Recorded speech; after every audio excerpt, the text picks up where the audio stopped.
Reserve. We're with you for a fantastic round 10 clash between the Central Queensland Capras and the Luxury Paints Ipswich Jets. Great to have you with us on Phoenix Radio, phoenix.com.au. Smith somehow right down the instant touchline, 12-4 the score. Well, the first attacking opportunity the Capras had. Hello and welcome to another edition of After the 80, where we bring you all the local rugby league action. I'm your host, Ben Wilmott, and as always, joining me on the panel today is Anthony Bomber Breeze. How are you doing today, Bomber? Yeah, good, thanks, Ben. Another big week end of rugby league, another big week of Origin coming up. So I can hardly wait. It's only a week away, but the battle begins again. Well, we're all looking forward to it. And also joining us on the panel today is the new Jets CEO, Jason Cubit. Welcome, Jason. Thanks, Benny. Thanks, Bomber. Glad to be here. Excellent. Well, welcome to Ipswich as well. This is your chance to meet some of the Ipswich faithful who'll be watching along on the TV show today. Yeah, absolutely. First week in the job, so Hitting the ground running. Hit the ground running, mate. Right in the middle of the season, but. Yeah, very much looking forward to getting on with the job. Excellent. Well, you've come at a great time as well with the Jets getting the win on the weekend. I hear you were at the game with Norse. Yeah, absolutely. It was a tough win. It was a close game, obviously, and it was great that the boys could get the win for us. Yeah, well, I think they were doing it for you, weren't they? Bringing in the new CEO, get a win. It was mentioned a bit, maybe a good luck charm, but no, mate, I don't think so. I think it's sort of at that point of the season where it's desperation stakes for the boys, and every game's really important. So yeah, that was an important win, and obviously another one coming this weekend, which we'll talk about. Yeah, definitely. Well, look, let's talk about a bit about your background as well. Before coming to the Jets, I'm sure people would be interested to find out what your background in rugby league is. I understand you were with the Gatton Hawks. Yeah, that's right, Benny. I've sort of been involved in the game a long time, probably 25 years in the Ipswich and Western Corridor region. I played all my junior footy for the Laidley Lions, the mighty Laidley Lions in the Ipswich Rugby League competition. Excellent. And represented Ipswich at schoolboy level and all those sorts of things. And I went to Ipswich Grammar as well, so I've got strong links to the Ipswich region, I guess. And you mentioned the Gatton Hawks as well, and I coached out there for 4 or 5 years and had some success with them and coached a couple of premierships. So yeah, the mighty Gatton Hawks are going well again this year, which is great to see. Excellent. Well, we've got one of our own from the Gatton Hawks as well, Billy Jackwit's playing in the Jets side now. Yeah, so exactly. Billy's doing really well on the Colts team, and we've always had strong links, I guess, the Ipswich Jets to the Toowoomba Rugby League competition, and there's a number of guys that are playing for us this year that have come out of the Toowoomba competition. And Ben Sullivan from the Warwick Cowboys. From Warwick, and we've got Hayden Lip there who also played up in Toowoomba, and Nathan Galton and guys like that, Huey Sedger as well. So lots of guys from up that way. Yeah, and I guess you're only just coming into the job this week, but is there anything that you're kind of looking for to try and bring to the club from your experience out in the Toowoomba competition? Yeah, look, for me the number one goal is to make sure the club remains financially viable and obviously continue on that great work that Wayne did in that regard, and also the fantastic work that the club does in the Ipswich community. You know, the game day events and things like that. Obviously Nicole McPhee's done a fantastic job in that regard as well. So all those sorts of things, and obviously on-field success. So I want to make sure that we're winning games of footy and that we're successful on the field, and I don't think I'd be doing my job if that wasn't the case. So absolutely, all those sorts of things, Benny. Excellent. Well, you've got big shoes to fill with Wayne Wendt. He was a great CEO, and I'm sure you're up to the challenge. It'll be great to see how you go throughout the rest of the year. Looking forward to it. As we said on the weekend, the Jets getting the win over Norths. It was a close win, 16-14, and there was positives and negatives out of the game. Obviously, we had a bit of an injury to Carlin Anderson as well. Yeah, it was an unfortunate one for Carlin. That happened fairly on in the first half. The broken jaw. And that's a close win that they really needed as well after 4 straight home games. They really needed the win to get back up into the top 8 there, Bomber, didn't they? Yeah, no. They have shown form throughout the season there, but all them narrow games, they've had some narrow losses there, but hopefully this is the win now that the boys are back all pepped up there. They're back up playing the Blackhawks this week, which is obviously going to be a very tough test. So they're coming off a loss last week as well. So well, we've got some of the footage from the game as well. A very low scoring game, but as you said, those close games are the ones that the Jets really need to be winning, don't they? Yeah, well, they're the games there. especially against the lower sides that are down the bottom as well there. So if you can beat the lower sides, like I've said before there, you move ahead of them and you start climbing the ladder. You lose to them, they start getting away from you. So This guy had a great game, Husky Tautai, scoring a barnstorming try here and getting off the duck. Yeah. I think Ben and Shane Walker will obviously be most impressed by the defence on the weekend. The two North tries, as we're seeing here, both came from sort of lucky kicks. So the defensive effort on the weekend was certainly there, and hopefully the boys can continue that on this weekend against Townsville. It was a very impressive run by the vice captain there, bumping off about 6 defenders to find the line. Huskies are certainly one of those personality players for us at the Jets, and he had one of his best games of the year for sure.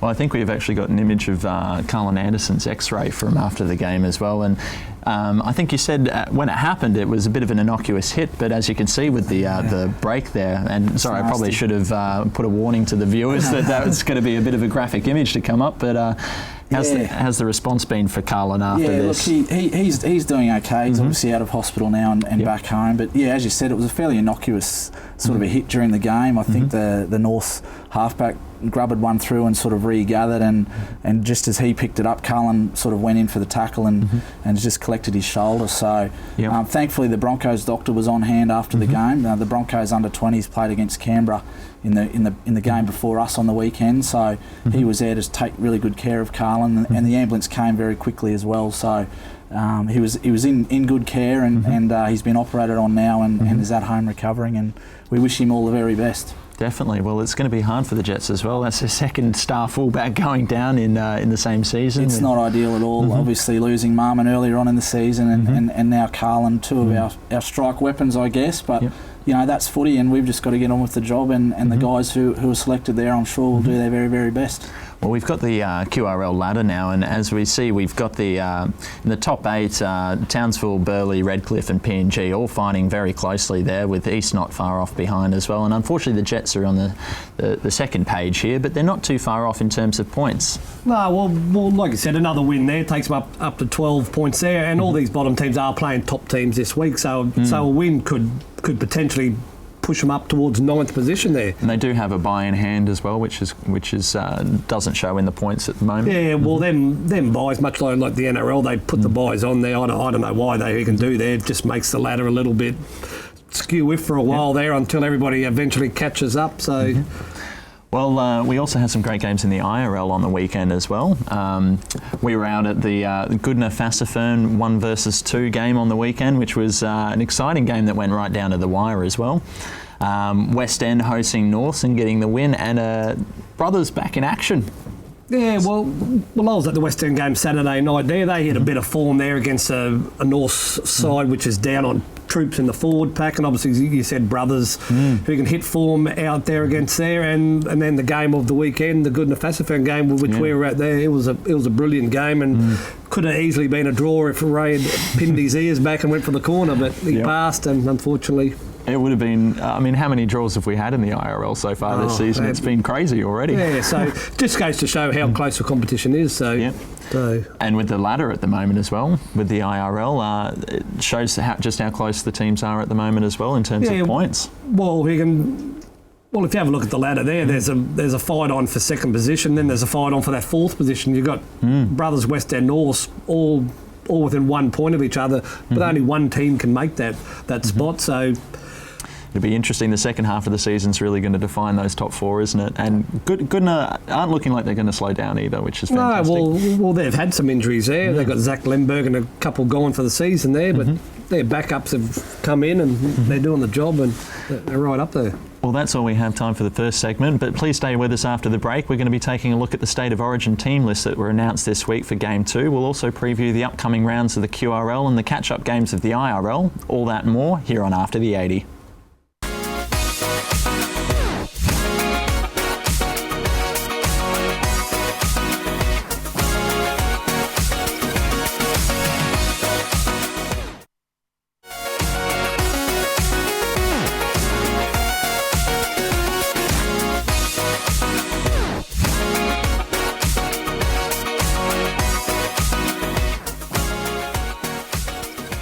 Welcome back to After the 80, and this week we put out the question to you on social media to get a survey results of what you thought about a show, and we got some positive and negative responses from people back about what they did like and didn't like about what we do on the show here.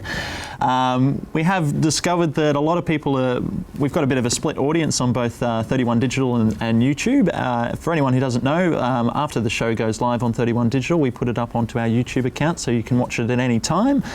We also realise that there's a lot of coaches and players that are tuning in to watch the show during the week, which is fantastic to see, and a lot of people who regularly attend rugby league matches throughout the week, which is great.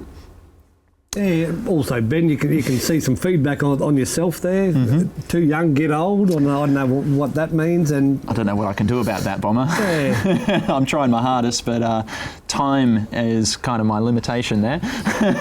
Yeah, so we also had some great feedback about yourself, Bomber. A lot of people think that you need to find a new team. Well, that won't be happening, and also I should get a haircut, which I did get a haircut a week ago. So them too, thank you. Well, there's also a comment there saying that you're just a legend, so that's a good one to get in response. Yeah, thanks, Mum.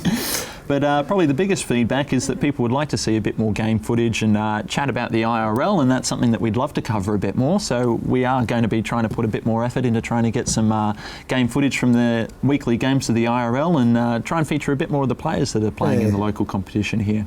Yeah, they also said they want a few more celebrities or from the IRL there. Like, we have asked a few of them to come on the show, but obviously filming the time that we do film the show there, obviously it's work time. So if they can get off work, we're happy to take any IRL coach on the show. So. I mean, Randall Wilson, he seems to keep dodging us, doesn't he? No, well, I've asked him 3 times and he's knocked it back 3 times. He's too busy, apparently. He's a pretty popular man. Everyone's been asking for him, so we'll definitely lock him down. But for anyone who wants to get involved and let us know about your own feedback for the show, please just get in touch with our Facebook page. You can leave your feedback on the survey there, or get in touch with us about anything you'd like us to be covering on the show as well. We've also put the call out for a live audience later in the season, so please get in touch about that, and we'll be keeping you up to date with that as it comes to light. Now, moving on, at the beginning of the week, the team lists of the Queensland and New South Wales State of Origin teams were released, and so far there's only been one change in the Queensland team, with the injured prop Nate Miles making way for the Warriors' Jacob Lillyman. Yeah, obviously a forced change there, Benny. Look, the Queensland have gone again with the pick and stick theory, and why wouldn't they when they've dominated for the last 12 years, Bomber? Yeah, look, they just roll them out again. They'll be winning game 2 up here in Brisbane next week with that side.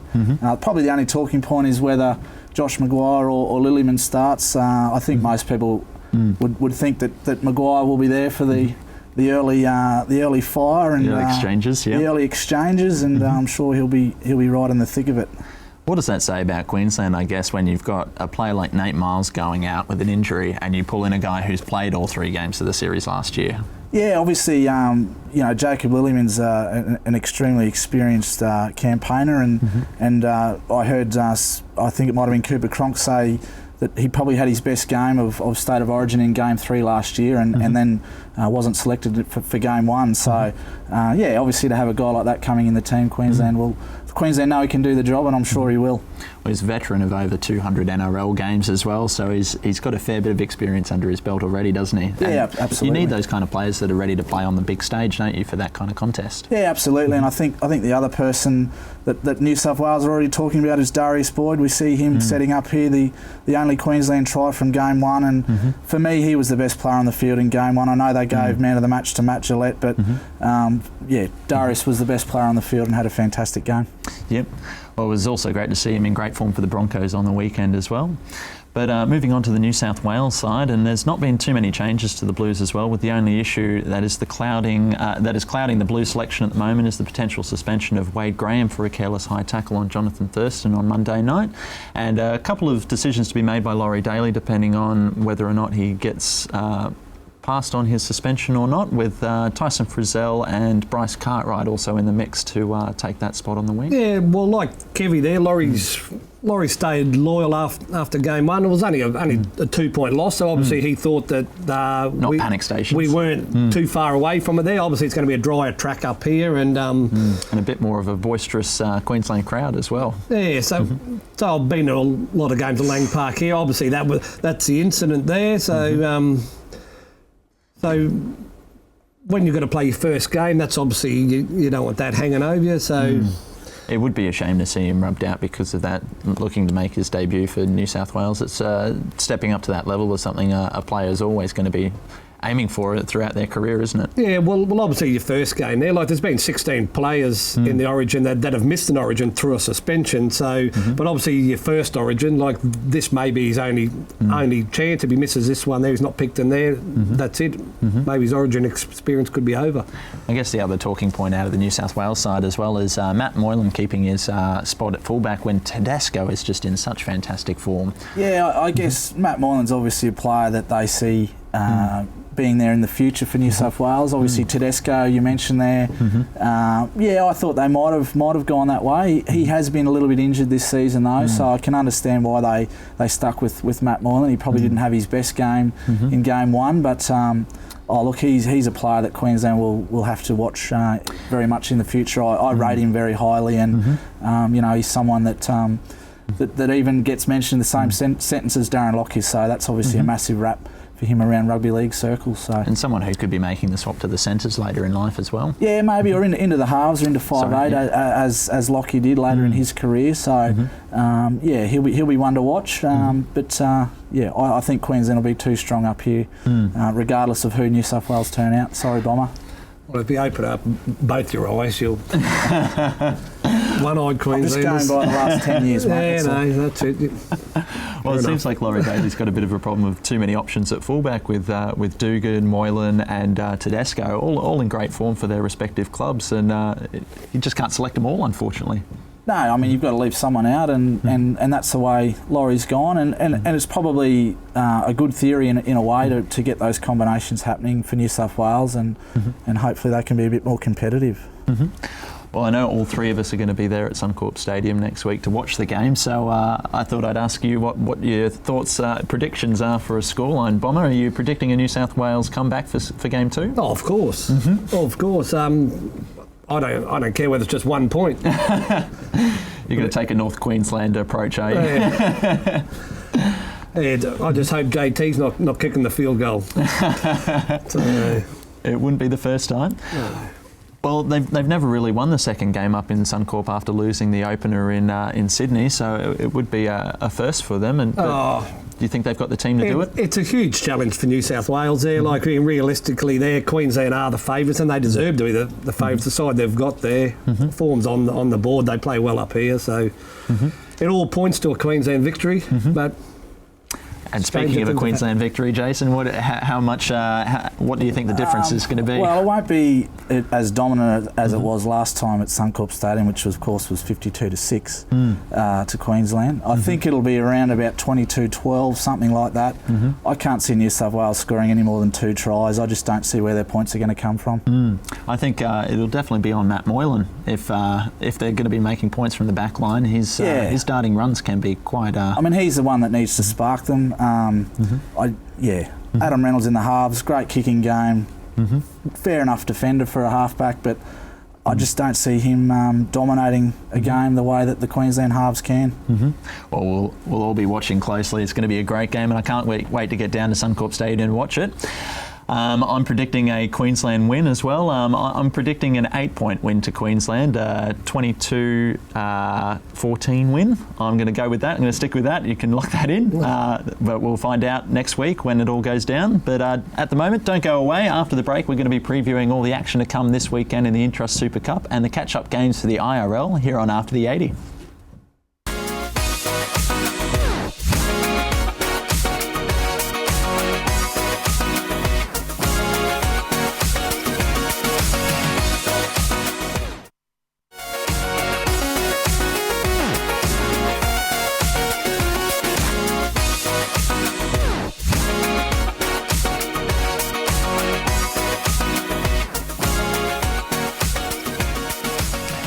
Welcome back to After the 80, and we've got a big weekend ahead with the round 15 of the Intrust Super Cup kicking off with the Falcons and East Tigers before the Jets travel north to take on the Townsville Blackhawks. And Jason, you'll be travelling with them.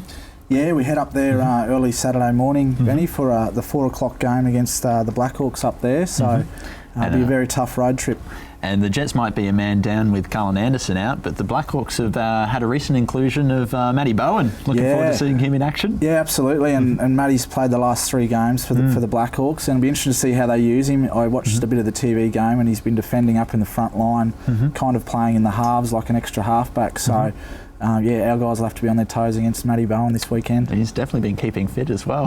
Yeah, look, he's he might have lost a yard or two, obviously, from the old days, but he's certainly a very smart footballer and someone with that experience. It'll be a bit of a thrill for our guys to play against him. Definitely. Well, it's great to see these NRL players coming back into the Queensland competition like that. Obviously, Falalongo as well from the Newcastle Knights coming in for the Jets. Yeah, absolutely. And they're a point that you can market. People will come through the gate just to watch those guys play. And as a CEO of a club, that's a fantastic thing to have. So, to have those guys back is great for the game. And for the Jets this weekend as well, with Cullen Anderson out after Marmon Barber already suffered a season-ending injury. So I guess it's a great time for Wes Conlon to be back and firing for the Jets in the fullback. Yeah, that's right. Obviously, Wes has been back for a little bit this season, and he'll be back in there this week. And we might even see Michael Purcell, the Kangaroo catcher, make another appearance in the top grade this week, coming off 10 tries in the last 2 games in the BRL competition. So we'll just see how the selections go with Ben and Shane this weekend. Yep. You've been watching along closely with the Jets after last weekend as well. Do you think tough ask against the number 1 team with the Townsville Blackhawks? Oh, it is a tough ask there, but the favourites don't win every game up there. They probably have got the team to win the Intrust this year, but... Dangerous coming off a loss, though? Yeah, well, it is. You never want to play a team coming off a loss and at their home ground as well. Doesn't look good for the Jets, but I'm sure they'll after last week's effort there, they'll put in a big effort there. Well, they've shown with the PNG Hunters as well, they're not afraid to knock off a big team on their day. So, well, that's right. Hopefully they can hit their straps, and it'd be great to see another Jets win over the Blackhawks. The last one was a little bit more memorable. Yeah, well, that's it. That was a big day when they did knock them off last year as well. So.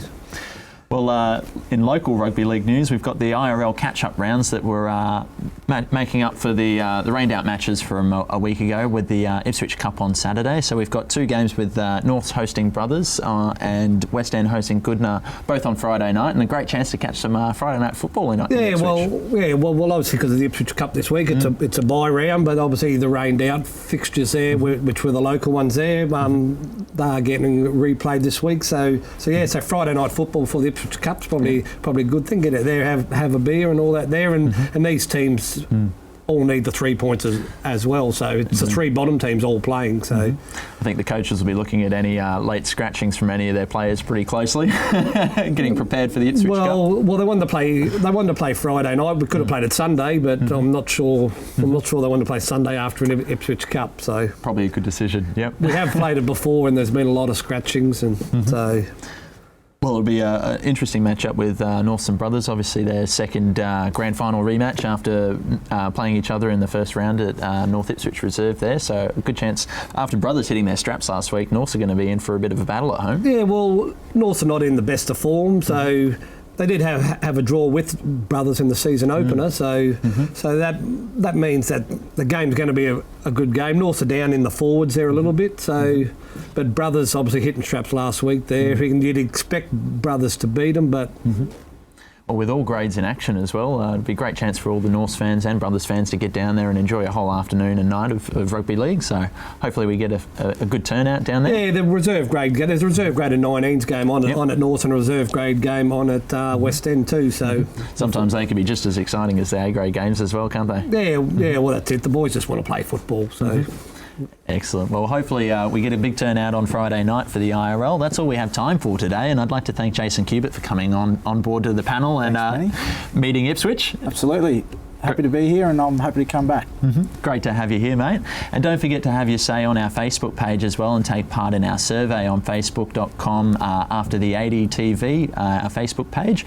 And I'd like to thank Bomber for coming back on as well. No, thank you. Always a pleasure, Ben. Excellent. Always a pleasure to have you here, mate. And next week we have our Origin special after Game 2 at Suncorp Stadium with a live Blues experience victory? from all three. Yeah, hopefully for Bomber it's a Blues victory, but from Jason and I, we're hoping for a Queensland whitewash here. I'm Ben Wilmott, and from all of us here on After the 80, thanks for watching.